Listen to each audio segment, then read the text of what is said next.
My name is of course Couch Coop, and it's time for WUCHANG Fallen Feathers, not to be confused with Black Myth Wukong, both from a Chinese studio by the way. And that brings me on to my first point. There is a little bit of Souls fatigue out there. I can completely understand it. I'm a huge Souls fan, but they are churning them out like no one's business currently. This one isn't straight down the middle as a Souls-like, but it has massive areas that point in that direction. We are essentially going to be looking at two patches. This is 1.03. I have not seen this game prior to that patch, and it did improve a lot of the performance. That is the first major issue with the game. It is kind of all over the shop with mid-level PCs. This is Game Pass day one, and I will be going back to this on PS5. This is going to be a Lords of the Fallen situation where I'll stick with it and keep an eye on the patches. I couldn't get a stable 60 frames per second on low. It defaults to having that latency system on, which is a nightmare. Screen tears all over the place. TAA came off, FSR went on. I went with medium and a 30 frames per second peg in massive inverted commas. Some of this front end footage though, I am trying for 60 and sort of moving some of the variables around, maybe the terrain. I don't like the detail on the main character. That seems very granulated, particularly on movement. But out and out, first impressions, it's not a hideous game at all. It's actually got some amazing backdrops and quality to the environment, and hark back to the craftsmanship comment on Black Myth Wukong. I see some parallels here.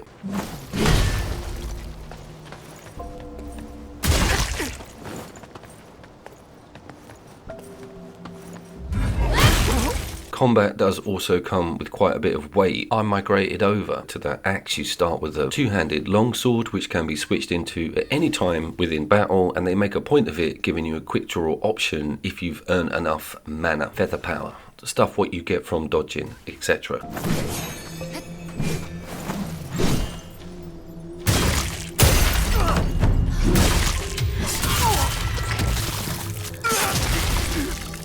Dodge or evade is on circle, right in the same place as Stellar Blades, and it does feel quite similar. It is sporting quite a lot of depth with the weapons, offering you unique moves. Most of them come with more than one. There's a sword that has an actual evade woven into that special system, but the axe comes with a block. At this stage it's a little bit weak, you do take damage. There are options to pump some points into making that a bit more formidable or reliable.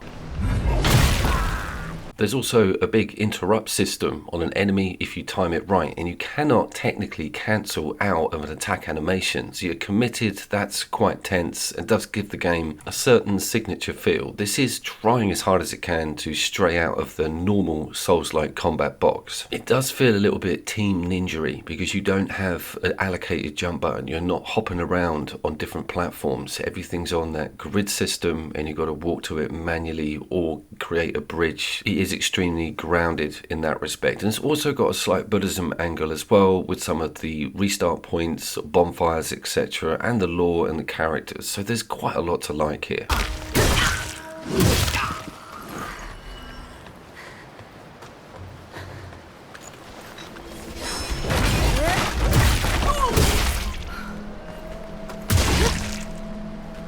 There is also full-blown ranged magic and quite outlandish moves attached to that aspect, and you can also upgrade and start slotting them out. So it's definitely another string to the combat bow. It does sort of mix stuff up a bit. What is very appealing is the amount of interchangeable armor sets that you can obviously get. You also get the chance to insert a massive amount into favorited weapons. They've got a bunch of slots. Bosses normally drop something juicy, so after a big battle, yeah, you power up in the direction of whatever you've slaughtered, which is a very cool angle.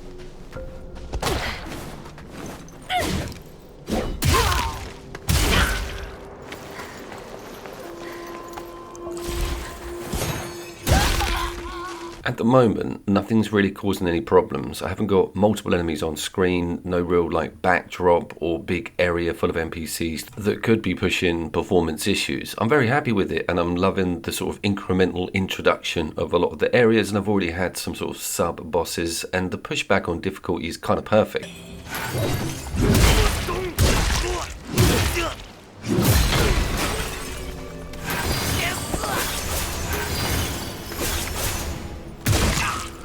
But as you can see, once the sparks start flying and the metal starts clanging, things become slightly unstuck. Major plus point is that it's got a completely supernatural and quite dark vibe. This is not just fighting humans. Very early in the game you're given the classic massively hard boss, and that is one ugly mother. And this dude as well got something quite unsettling about them. This is not a low production game.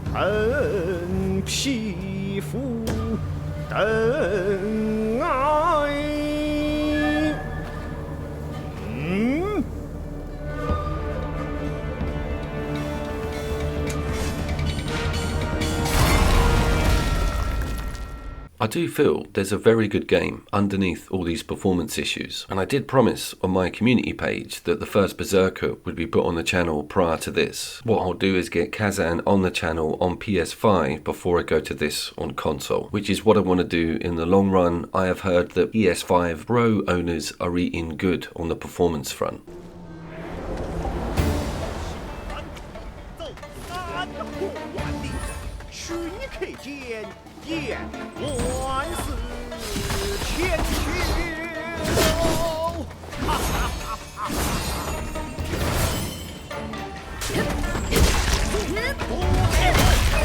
You can get quite a good look at that interrupt system here. If you're winding up a big move, as long as you get it out before they come at you, you will make sure your hit is prioritized, meaning you've sort of opened your own window. That's quite cool. You can sort of stand your ground. And there's also an emphasis on higher and lower attacks coming in. You can technically get under moves with certain outcomes.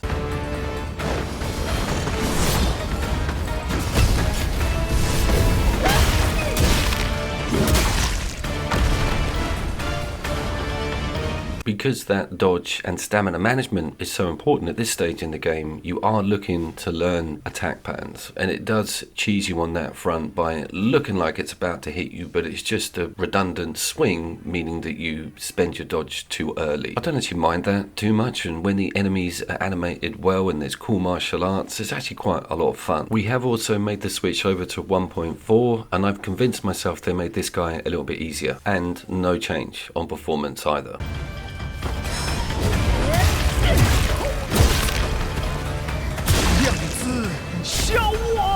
But those sort of backstab animations, particularly when there's other enemies in and around you, really chug everything. Things are starting to ramp up on difficulty now, and I can't really have that sort of performance right smack bang in the middle of a boss fight. I'm almost looking at that latency option because the delay on input sometimes is insane and can lose you just whole fights because you're in confusion about exactly where the timing is, or a bit of the scenery gets right in your face as something comes in for a fatal slam.